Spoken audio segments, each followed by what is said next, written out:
अस्सलामुअलैकुम। आज આપણે બનાવે છે કોર્ન પાઈ। કોર્ન પાઈ છે આપણે વ્હાઈટ સોસ બનાવશું, એની અંદર આપણે મકાઈ નાખશું અને પછી એની અંદર આજે આપણે ગોશ નાખશું। તમે ચિકન પણ વાપરી શકો છો, પણ આજે હું ગોશ વાપરી। ચાલો આપણે શરૂ કરીએ। હું તમને બતાવું કે આપણે શું વસ્તુની જરૂર પડશે। આ વસ્તુમાં આપણને ખપશે લગભગ 8 ચમચા માખણ, નિમક વગરનું, કાં તો તમે કહી શકો છો અડધો કપ બટર કે માખણ। એમાં આપણને ખપશે અડધો કપ થી જરાક વધારે ધોરું લોટ, ને પછી આપણને ખપશે થોડુંક ચીઝ। અહીંયા છે મારી પાસે 4-5 સ્લાઇસ ચીઝના, પણ તમે એકે પણ ચીઝ એની અંદર વાપરી શકો છો। જે આ છે હું જે ગોશ લીધી હતી બાફીને એને ખાલી આવી રીતે શ્રેડ કરી નાખી છું। તો જો તમને ગોશના બદલીમાં કુકડું વાપરવું હોય તો બિલકુલ તમારા ઉપર છે। અહીંયા છે મારી પાસે 2 કેન્સ છે, અહીંયા 2 ડબ્બા છે 15 આઉન્સના કોર્ન કે મકાઈ, જેને હું એમાંથી કાઢીને એને ધોઈ નાખી છું। પણ જો તમને શેકેલી ફ્રોઝન વાપરવી હોય મકાઈ તો એ બિલકુલ તમારા ઉપર છે। એમાં આપણે નાખશું જોશું આપણને કેટલું દૂધની જરૂર પડે છે, પણ 2 થી 4 કપ આપણે એમાં દૂધ નાખશું। અહીંયા છે મારી પાસે ખાલી થોડીક પાર્સલી કે છે, એને ડ્રાઈડ પાર્સલી કે છે, એને આપણે ખાલી ઉપર સજાવવા માટે નાખશું, સોલ્ટ ને નિમક। તો ચાલો આપણે શરૂ કરીએ। ચૂલો ઓન કરશું આપણે અને એની અંદર આપણે નાખી દઈશું આપણું માખણ।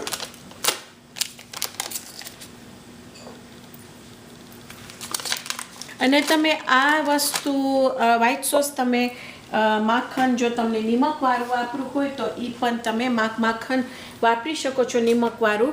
એટલું જ કે તમને ધ્યાન રાખવું ખપશે કે તમે ઉપરથી જે નિમક નાખો તો જરાક ઓછું નાખો, કાં તો પહેલાં તમે ચાખો કે તમને માખણની જરૂર પડશે કે નહીં,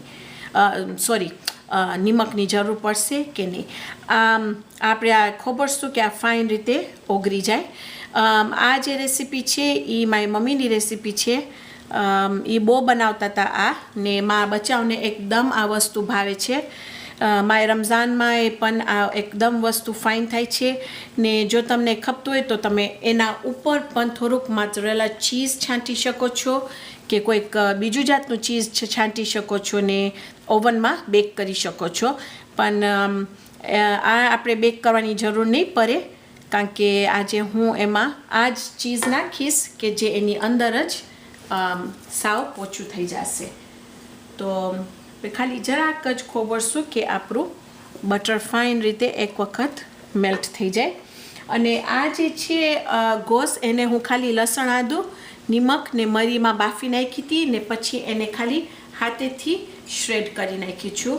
યુટ્યુબમાં મારી પાસે એક વિડીયો છે જેમાં હું બતાવું છું કે હું કેવી રીતે આ વસ્તુને બાફું છું, ચિકનને ને કુકડાને કેવી રીતે બાફીને ફ્રીઝરમાં રાખી દઉં। તો જ્યારે મને આવી વસ્તુ બનાવવું હોય તો એકદમ આસાન રેસીપી છે કે 10 મિનિટમાં કે 5 મિનિટમાં પણ મારું ખાવાનું તૈયાર હોય। તો આપણું આ બટર ફાઇન રીતે મેલ્ટ થઈ ગયું છે, તો એની અંદર આપણે નાખી દઈશું આપણું લોટ। આ લોટને આપણે ફાઇન રીતે આપણા બટરમાં શેકશું। જો અત્યારે હું શેકીશ નહીં તો આપણે જ્યારે આપણું વ્હાઈટ સોસ બનાવશું તો એમાં તમને લોટની સ્વાદ આવશે, જે નહીં મજા આવે જરાય પણ। તો આને આપણે ખાલી ફાઇન રીતે મેક શ્યોર કરવું છે કે ફાઇન રીતે શેકાઈ જાય।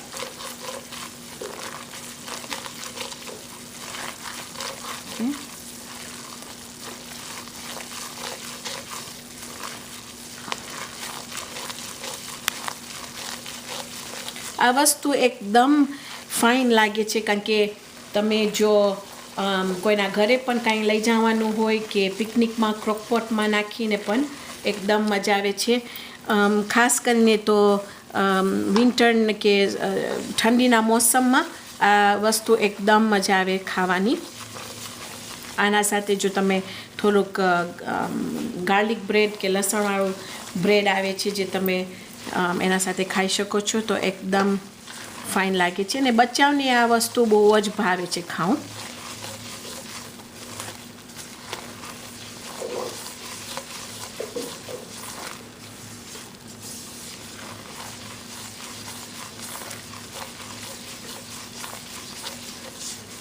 અને મને આ વિડીયો કટ નહોતું કરું કારણ કે મને એકચ્યુઅલી તમને બતાવવું છે કે વ્હાઈટ સોસ કેવી તામ થાય છે, કારણ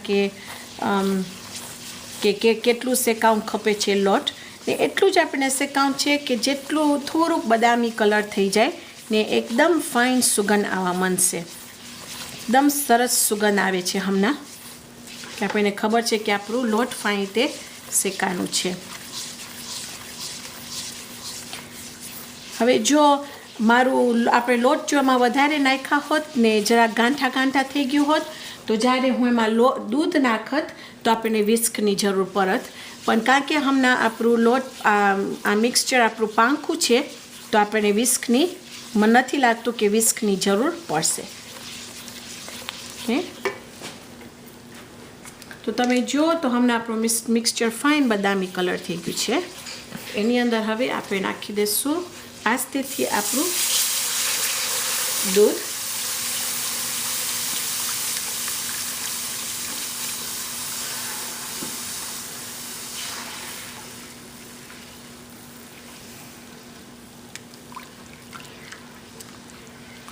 ને આ તમારા ઉપર છે. જો તમને એમાં વધારે મકાઈ નાખવી હોય કે તમને એમાં વધારે ચીઝ નાખવું હોય કે વધારે ગોશ પણ નાખવું હોય તો એક બિલકુલ તમારા ઉપર છે. તમને જેવી તમારી ડીશ ગમે તમે કરી શકો છો. હવે આપણે ખાલી આને મિક્સ કરશું ફાઇન રીતે કે જરાક ગાઢું થવા આવે. તો તમને જોઈ જો આપણું વ્હાઈટ સોસ આપણે જરાક પાંખું રાખીએ છીએ તો આપણું વ્હાઈટ સોસ એટલું ફાઇન થઈ જશે કારણ કે આપણે એલું ગાંઠા ગાંઠા નથી રાખ્યા અંદર તો આપણને વિસ્કની પણ જરૂર નહીં પડે.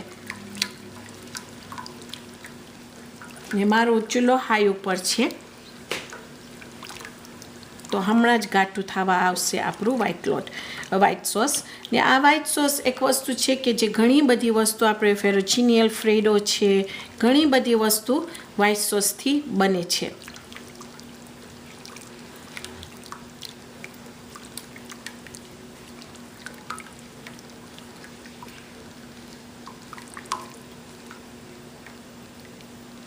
જ્યાર સુધી એ થાય છે ત્યાર સુધી હું ખાલી આ આપણું ચીઝ છે એ ખોલીને રાખી દઈશ.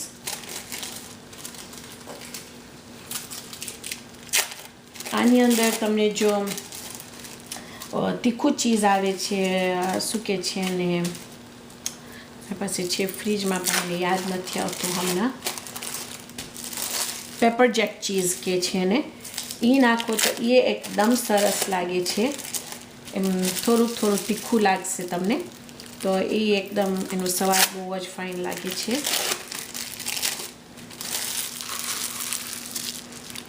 ને તમે જોશો તો ઓલરેડી આપણું વ્હાઈટ સોસ થવા આવ્યું છે. જોઈએ ઘાટું થાય છે.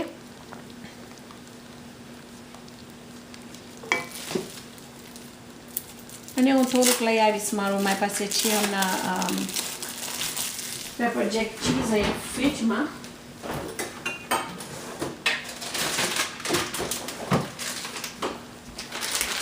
તમને બતાવું છે કે કોઈ પણ બ્રાન્ડ વાંધો નહીં આવે પણ આ છે એને પેપર જેક ચીઝ કે છે. એમાં રેડ ને ગ્રીન હેલોપિનોઝ હોય છે તો એકદમ સ્વાદવાળું થાય છે જો તમને નાખવું હોય તો. હવે તમે જોશો તો જો આપણું વ્હાઈટ સોસ કેટલું ફાઇન રીતે થઈ ગયું ને એમાં ગાંઠા થયા કે ન એમાં આપણે વિસ્ક પણ વાપરવાની જરૂર પડી. તો આને કે છે પરફેક્ટ વ્હાઈટ સોસ. હવે આપણે નાખી દઈશું આપણું ચીઝ એની અંદર. ઓકે, અને જો જરાક વધારે પણ આપણને એમ લાગે કે ઘાટું થઈ ગયું છે તો આપણે થોડુંક એમાં દૂધ નાખી શકીએ છીએ. ને હું જે આ દૂધ વાપરી છું એ હોલ મિલ્ક વાપરી છું, પણ જો તમને ખપતું હોય તો તમે 2% કે સ્કીમ પણ વાપરી શકો છો. ને હું સાવ હવે જરાક મારું ટાંડો ઓછું કરી નાખી છું કારણ કે મને નથી ખપતું કે આપણું વ્હાઈટ સોસ બળી જાય. ઓકે, તો જો કેટલું ક્રીમી આપણું વ્હાઈટ સોસ થયું છે. ને એ ઓલ ડિપેન્ડ થાય છે કે તમે કેટલું તમારું પોર્શન છે બટર માખણ ને લોટનું પોર્શન ઉપર ડિપેન્ડ થાય છે.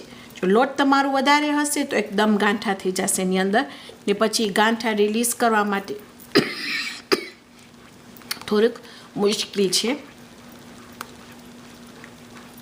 હું માફી માંગુ છું, મને હજી મારી ઉધરસ નથી ગઈ. અહીંયાનું મોસમ એકદમ હજી ઠંડુ છે, તો મને માફ કરી દેજો મારી ઉધરસના લીધે.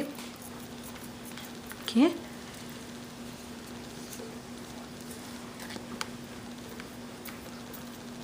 તો આપણું ચીઝ પણ એમાં ફાઇન રીતે મેલ્ટ થઈ ગયું. હવે એની અંદર હું નાખી દઈશ આપણી મકાઈ. અને જો હમણાં મને એમ લાગશે કે આપણું મકાઈ ઓછી છે, તો આપણે મકાઈ પણ વધારે નાખી શકીએ છીએ. ઓકે, હવે આ જે છે એ મને ઘાટું લાગે છે. મને એકદમ ઘાટું આના ભાવે, તો હું એની અંદર થોડુંક દૂધ નાખીશ થોડુંક, કારણ કે આ જેટલું ઠરશે એટલું વધારે ઘાટું થશે. તો તમે જુઓ કે તમને તમારા ઘરમાં કેટલું ભાવે છે. મારી મમ્મી છે એના ઘરમાં જરાક વધારે ઘાટું બનાવે છે, જેને મારા બચ્ચાઓને બહુ ઘાટું નથી ભાવતું, તો હું મારા ઘરમાં જરાક એને પાંખું બનાવું છું. ઓકે, તો ચાલો એ થઈ ગયું. હવે આપણે એની અંદર નાખી દઈશું આપણું ઘોસ, ને આપણું ડિનર છે તૈયાર. તો તમે જુઓ કે કેટલું આસાન રીતે આજે આપણી આ ડિશ થઈ ગઈ.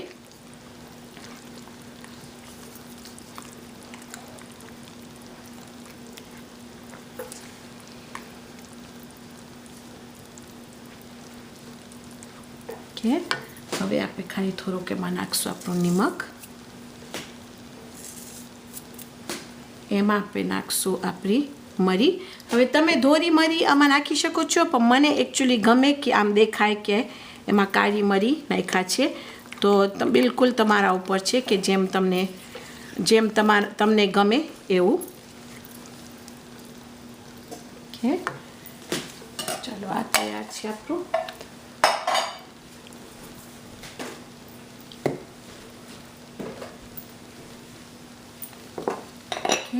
આપણે ચાખશું કે આપણું નિમક ને મરી આપણને કેવું લાગે છે. નિમક બિલકુલ ઓછું છે. થોડુંક વધારે એમાં નિમક નાખીશ.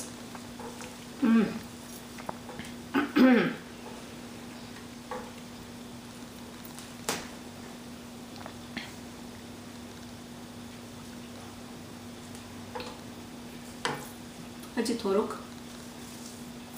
આ વસ્તુ હું રવિવારના બહુ બનાવું, કારણ કે અમે રવિવારના મદ્રેસાથી છૂટે પછી બધાએ થાયકા પાયકા હોય, તો આ વસ્તુ જો ગોશ તૈયાર હોય તો બનાવવાની એકદમ આસાન છે, ને બચ્ચાઓને પણ આ વસ્તુ ભાવે છે. તો મહિનામાં 1 થી 2 વખત હું આ વસ્તુ મારા ઘરે બનાવું છું.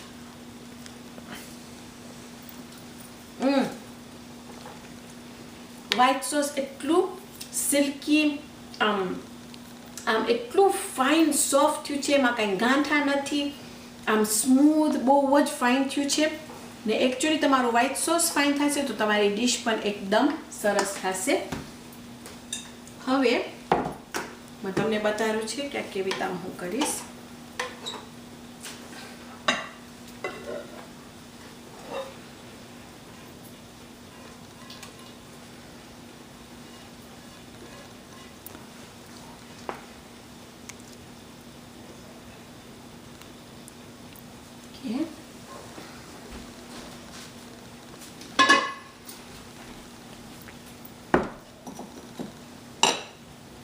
આના ઉપર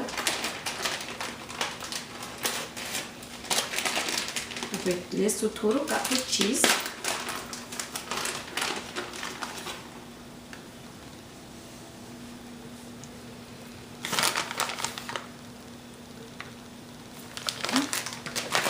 પછી આપણે લેશું થોડીક આપણી કોથમીર.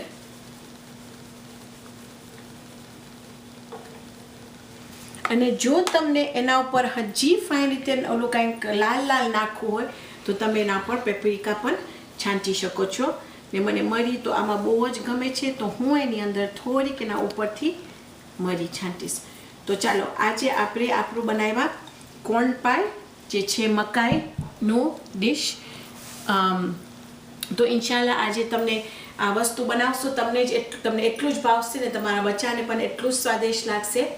ઇન્શાલ્લાહ આવતી વખતે આપણે આવશું, આપણે બીજી જબરદસ્ત રેસીપી બનાવશું. તો ત્યાર સુધી ખુદા હાફિઝ.